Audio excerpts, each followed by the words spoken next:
ayaa inoo faahfaahin doona warbixintan oo hordhaceedu uu ku saabsan yahay hooyo Soomaaliyeed ayaa cunug mucjiso ah waxa ay ku dhashay isbitaal ku yaala magaalada Muqdisho.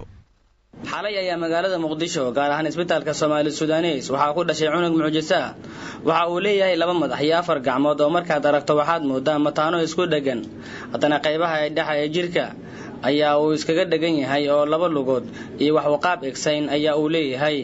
waa uu nool yahay waana uu ooynaya waxaana lagu dhalay qaliin kadib muddo ay fooratay hooyada dhashay dhacdadan kadib ayaa maanta idaacada kulmiye waxay booqatay halka ay mucjisada ka dhacday kuna sugnaayeen qoyska dhalay cunuga mucjisada ah Aamino Xuseen Macow waa hooyada gabadha dhashay cunuga mucjisada ah waxaan ay nooga warantay sida ay wax u jiraan iyadoo ku dartay inta inay codsanayso in la soo gargaaro oo aysan haysan dhaqaale ay isbitaalka ku sii hayaan cunuga mucjisada ah gabadhan waa gabar yar da'dii labaad ee mucjisadan ku dhashay waana cunug yariis ah xalay ku dhashay waxa lagu sameeyay amaliyad waa hadda qandha oo hadda wasaasay ma dhigi karno laakiin ilmaha oo mucjisada ah oo Ilaahay nasiiyay waxaan rabnaa meel xataa aan ku haysan karno ma jirto xanaanadooda kama bixi karno meel aan ku haysan karno xaafad ma geysan karno meel aan geysan karno isbitaalku waxaan doonaa kama bixi karno xataa isbitaalka halkii maal isbitaalku waa $50 waliba ma ahan $50 kaliya waxaan codsanaynaa dawladda dadka muslima ganacsatada dalka dibad wixii gacan muslim naga sii kara naga siiyaan naga caawiyaan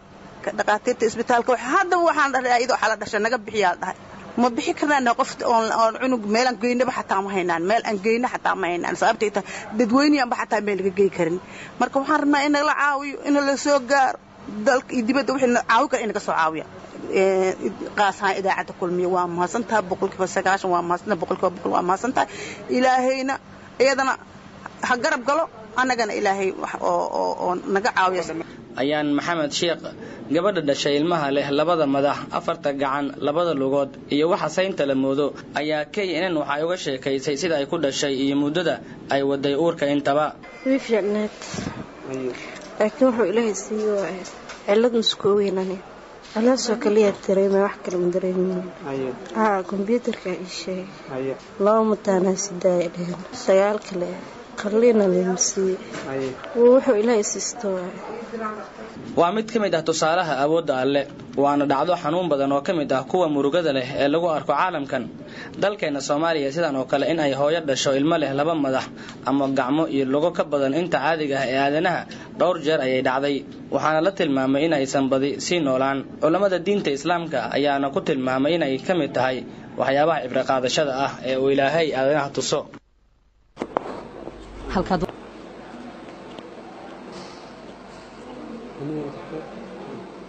عمل مروقة لأما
أفر دعموت إلا ولدوت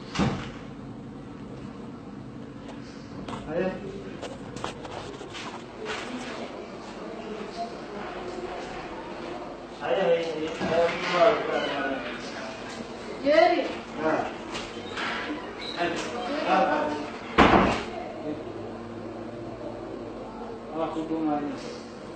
دعوتك على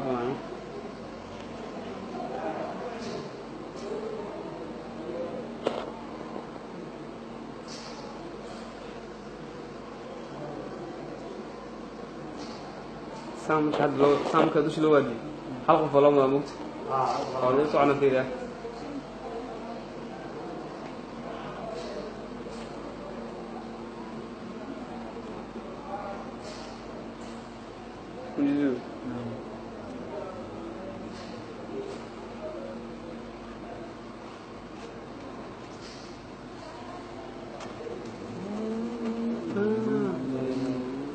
هذا صفر ولا شيء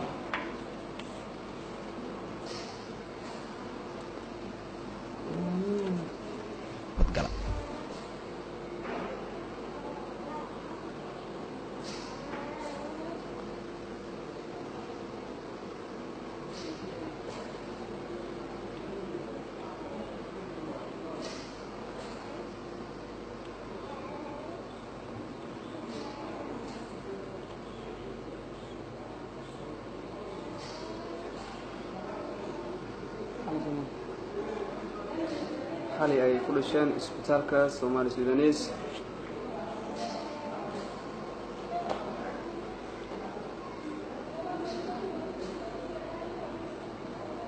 soo kale waxay gadaal dab ay ku leeyihiin seen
Yeah.